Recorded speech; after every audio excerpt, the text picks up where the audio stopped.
নমস্কার বন্ধুরা, ফেমাস দোলনস কিচেনে আপনাদের সবাইকে স্বাগত জানাই। আজকে তৈরি করে দেখাবো পার্শে মাছের ঝাল। খুব সহজে একদম ঘরোয়া রেসিপি। আশা করব আজকের রেসিপি আপনাদের ভালো লাগবে। আর আপনি যদি আমার চ্যানেলের নতুন বন্ধু হয়ে থাকেন তাহলে চ্যানেলটা সাবস্ক্রাইব করার জন্য অনুরোধ করছি। আসুন আজকের রেসিপিটা শুরু করি। রেসিপি প্রথমে আমি এখানে একটা কড়াই বসিয়ে দিয়েছি। কড়াইয়ের মধ্যে সর্ষের তেল দিয়ে দেবো।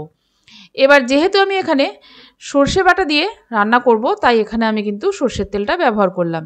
তেল ভালো করে গরম করে নেব। তারপর প্রথমে আমি ধুয়ে রাখা মাছ আর নুন হলুদ দিয়ে মাখিয়ে রাখা মাছগুলো ভেজে নেব। এখানে একটু বড় সাইজের করে আমি নিয়েছি এই পার্শে বাটাগুলো। চাইলে আপনারা বড় সাইজেরও করতে পারেন অথবা ছোট সাইজেরও করতে পারেন। কোনো স্বাদের কিন্তু হেরফের হয় না। এবার দেখুন ভাজা হয়ে গেল। এইভাবে আমি সবকটা মাছ ভেজে নেব। ভাজা হয়ে গেছে সব মাছগুলো। দিয়ে দিলাম ফোড়নের জন্য কালো জিরে আর একটা কাঁচা লঙ্কা ফাটিয়ে। দিয়ে দেওয়ার পর একটু নেড়ে চেড়ে নিয়ে আমি এখানে সর্ষে বেটে নিয়েছি আর সামান্য নুন আর হলুদ আগে থেকে দিয়ে রেখেছি। আর অলরেডি আমি কিন্তু সর্ষে বাটার সময় একটু নুন দিয়ে দিই, তাহলে সর্ষের ঝাঁঝটা খুব সুন্দর হয় আর তেতো হয় না। এবার দেখুন দিয়ে দিলাম পরিমাণ মতো একটু জল। দেওয়ার পর ভালো করে মিশিয়ে নিচ্ছি। তারপর ভেজে রাখা মাছগুলো আমি এক এক করে এখানে অ্যাড করে দেবো। আমার চ্যানেলে পার্শে মাছ অথবা আরও অনেক রকমের মাছের রেসিপি দেওয়া আছে, আপনারা চাইলে কিন্তু দেখে নিতে পারেন।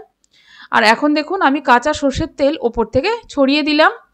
এটা দিলে না সেন্টটা খুব সুন্দর হয়। আর কয়েকটা আরও চিড়ে রাখা কাঁচা লঙ্কাও অ্যাড করে দিলাম।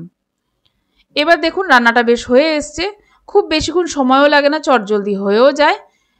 এবার ধনেপাতা দেওয়ার পর বেশ কিছুক্ষণ ফুটিয়ে নিয়েছি। এখন কিন্তু আমি গ্যাসের ফ্লেমটা অফ করে দেব। এবার কিন্তু আমি নামিয়ে নেব আর গরম গরম পরিবেশন করব।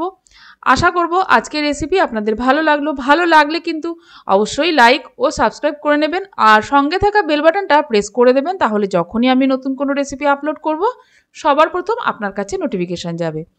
আজকের মতো এই পর্যন্তই। আবারও একটা নতুন রেসিপি নিয়ে আপনাদের জন্য চলে আসব। ধন্যবাদ।